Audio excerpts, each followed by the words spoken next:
पाठ 19 हरी चुन्नी। एक बड़े शहर के किनारे कुछ गरीब बच्चे रहते थे। उनके घर के नजदीक एक बड़ा मैदान था। मैदान अजीब किस्म का था। वहां न कोई पेड़ था न पौधे, बस चारों तरफ कचरा ही कचरा था, जो पूरे शहर की फेंकी हुई चीजें और गंदगी से भरा हुआ रहता था। वे बच्चे स्कूल नहीं जाते थे। पूरा दिन मैदान में घूमते थे, प्लास्टिक की बोतलें खोजते थे, कपड़े के टुकड़े निकालते थे। कचरे के बारे में वे बहुत कुछ जानते थे। एक दिन उन बच्चों के पास एक लड़की आई। बच्चों, मेरे पास आओ। तुम यहाँ क्या कर रहे हो? हम कूड़े से प्लास्टिक, गत्ते, कपड़े के टुकड़े बिनते हैं, थोड़ा खेल भी लेते हैं। तुम स्कूल नहीं जाते पढ़ने के लिए? आओ मेरे पास, देखो मेरे पास कितनी सारी रंग बिरंगी किताबें हैं। स्कूल नहीं, हम तो कभी स्कूल नहीं गए। वाह, ये कितनी सुंदर किताबें हैं दीदी।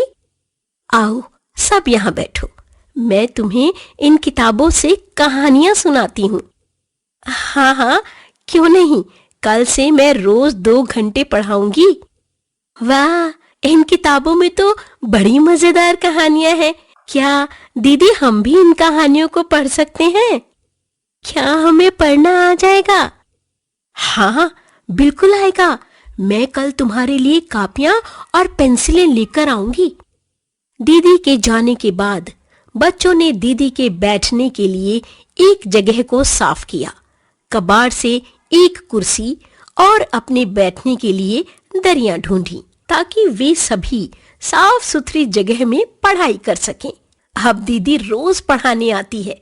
वह हमेशा सफेद सलवार सूट और हरी चुन्नी ओढ़ती थी। चलो आज पहले तुम अपने लिए एक एक कापियां और पेंसिल ले लो। वाह, कितनी नई कॉपियां और सुंदर पेंसिलें हैं। आप तो पेंसिल छीलकर लाई हैं। हाँ बेटा, और यह लो एक एक बॉक्स। इसमें मिटाने वाला एक रबड़ भी है, तुम अपनी पेंसिल बॉक्स में रखना। हाँ दीदी, इससे हमारी पेंसिल और रबड़ खोएंगे भी नहीं। चलो आज मैं तुम्हें हिंदी लिखना और पढ़ना सिखाती हूँ, तो उसके बाद कहानी सुनाऊंगी। हाँ दीदी, यह बिल्कुल ठीक रहेगा। बच्चों चलो खोलो अपनी अपनी कॉपियां। हाँ दीदी। कुछ दिनों में बच्चों ने अक्षर और शब्द पढ़ने शुरू कर दिए। धीरे धीरे वे दीदी की कहानियों की किताबें पढ़ने का प्रयास करने लगे। दीदी रोज आती और अपने साथ बच्चों के लिए ढेरों कहानी की किताबें लाती थी। एक दिन दीदी नहीं आई। बच्चे इंतजार करते रहे। आज दीदी अभी तक नहीं आई। हाँ, अब तक तो दीदी हमेशा आ जाती थी। लगता है आज वे घर से देर से निकली होंगी। हाँ, चलो तब तक हम दीदी ने हमें जो सिखाया है उसे दोहरा लेते हैं। देखो यह क्या लिखा है मीरा? यह लिखा है परेशान। अच्छा, मैंने थोड़ा ठीक से नहीं लिखा, इसलिए नहीं समझ पाया। लगता है आज दीदी नहीं आएंगी। आज हम खुद ही पढ़ लेते हैं। दीदी ने जो हमें कहानी सुनाई है उन्हें दोबारा एक दूसरे को सुनाते हैं। 2 दिन बीत गए पर बच्चों की दीदी नहीं आई। सभी बच्चे परेशान हो गए। वे अब दीदी के घर का पता लगाने निकल पड़े। देखो, दीदी हमेशा इस रास्ते से आती थी। चलो यहाँ चलकर पूछें। हाँ, यहीं से मैंने भी उन्हें आते हुए देखा है। चलो उस ठेले वाले से पूछते हैं। भैया, आपने हमारी दीदी को देखा है कहीं? कौन सी दीदी बच्चों? वही जो सफेद कपड़े पहनती थी और हरी चुन्नी ओढ़ती थी। उनके कंधे पर बैग और हाथों में किताबें रहती थी। अच्छा अच्छा, देखा तो कई बार था बच्चों, पर अभी 2-3 दिन से नहीं देखा। अंकल, कहाँ से आती थी वो? बच्चों, वह सीधे इस सड़क से आती थी, आगे मुझे नहीं पता। धन्यवाद अंकल, हम आगे चलकर ढूंढते हैं। देखो, उन गलियों में चलकर देखते हैं, क्या पता दीदी वहीं रहते हो। हाँ, यह ठीक रहेगा। हम इन गलियों से ही उनका पता लगाते हैं। बच्चे उन गलियों में जाकर दीदी का पता लगाने की कोशिश करते हैं, पर उन्हें दीदी के बारे में कोई जानकारी नहीं मिलती। अब उन्हें 2 गलियों में और जाकर दीदी का पता लगाना था। बहुत थक गए। इस पूरी जगह में हमें कहीं दीदी का घर नहीं मिला। हाँ, थक तो गए हैं, पर आगे 2 गलियां और रह गई हैं, उनमें जाकर भी देखते हैं।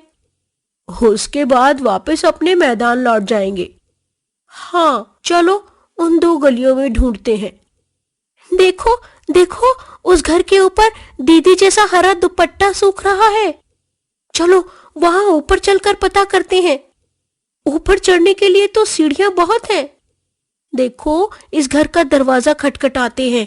इसके आगे ही हरी चुन्नी सूख रही थी। मैं खटखटाता हूँ। कौन है? आप क्या हमें पढ़ाने वाली दीदी हैं? आप लोग कौन? हम कचरे के मैदान में रहने वाले बच्चे हैं। हाँ हाँ, आ जाओ अंदर, दरवाजा खुला है। अरे दीदी, आप तो बहुत बीमार लग रही हैं। हाँ बच्चों, मैं अचानक बीमार हो गई। डॉक्टर ने दवाई भी दी, पर मैं अभी तक ठीक नहीं हो पाई हूँ। तुम लोग यहाँ कैसे पहुँच गए? मैंने तो तुम्हें अपने घर का पता बताया ही नहीं था। दीदी, हम बहुत मुश्किल से तुम्हें खोजते हुए आए हैं। आपका घर हमें आपकी हरी चुन्नी ने बताया। वाह, तुम बच्चे बहुत कमाल के हो। दीदी ने सभी बच्चों को गले से लगाया।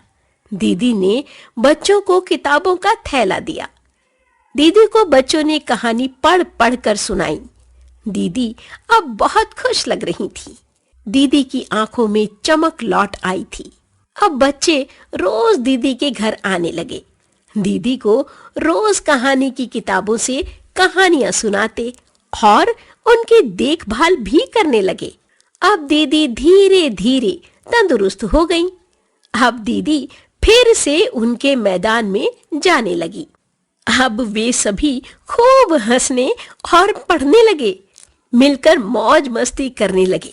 अब इस मैदान में बच्चे कूड़ा भूलकर बस दीदी और उनकी किताबों में खो पाठ